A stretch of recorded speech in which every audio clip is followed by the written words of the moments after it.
Kong Pulong, maayong hapon, kamusta po? Okay lang.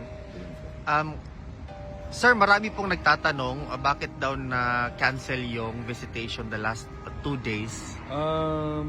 Tungod sa severe snow na warning, no, for the past 2 days, ang translator dili maka-ani sa DU.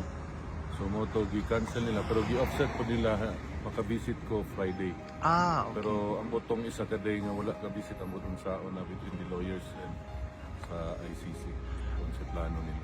And as far as the former president is concerned, Kong, kamusta po si dating Pangulong Okay Rodrigo? man. Nikaon siya karon. Usa ko na nagsulod, nikaon siya mga 1 p.m. Pagsulod ako, mapay pagkuman po nagkaon. Mura gihapon, iyahang kuan, Fanta Zero karon, kaya walay stock Coke Zero, pati ito mga chips. Mura niya sige pangutana about sa pagdumala na namo sa Davao.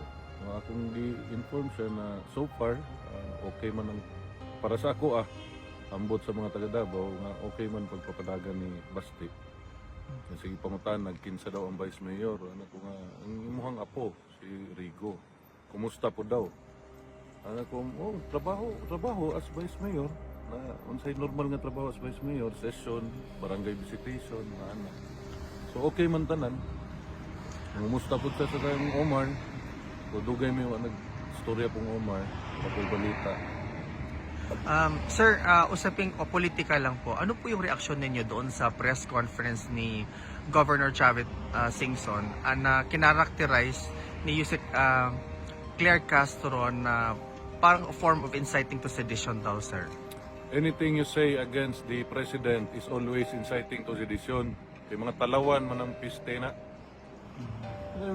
Demokrasya man kumusulti ko bogo inyong Presidente, inciting to sedition. Kung sa'yo gusto, magdebate mo ni Ferdinand Marcos, o man ay nahuman. Di lang po kumasulta, dani init ako akong ulogin. Kapoy magkastorya mga bugo, god. Di ba po ko bright, pero di po ko anak kabugo. Di ba? Ayaw magtuo ng tulog ka survey. Online ay kuhain ninyong base, ayaw magtuo. Sulti man si Bangag nga ayaw magtuo ng isa ka survey. Karon ayaw magtuo ng tulog ka survey. Ayaw po magtuo nga nangawat sila sa Kabans, gobyerno, ay magtuwa na tanan. Kaya ma-inciting to sedition mo. Kita nung ninyo tanan. Kung sa ma-inciting to sedition na ng Kadsabi. Gi-report niya nga ang ilang ghost project dito si Locos. Moro to kung hibala na, ang butog na pa siya gisultilain. Kasi sabi daw ni Governor Chavit na dapat daw hindi natin bitiwan yung pag-imbestiga. Kasi sabi din naman daw yun ni President Bongbong Marcos na imbestigahan yung flood control project.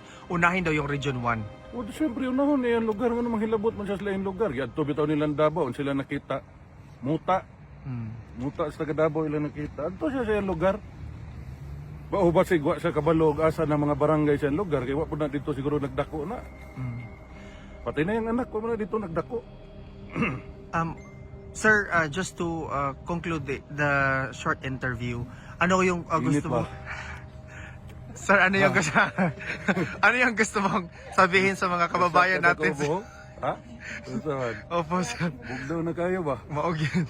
Ano yung gusto mong sabihin, sir, sa mga sumusuporta at sumusubaybay pa rin sa kaso ni dating Pangulong Rodrigo Roa Duterte? Salamat sa inyong suporta. Di na mo mabayran pamilya ang inyong ipakita nga pagsuporta sa among amahan o sa among pamilya, no. Iapil na lang namo kamo mga Pilipino nga gasuporta sa amo ang pag-ampo na unta tagaan ug maayong panglawas ug nindot nga kaugmaon. Daghang salamat. Maraming salamat kung mabuhay po kayo.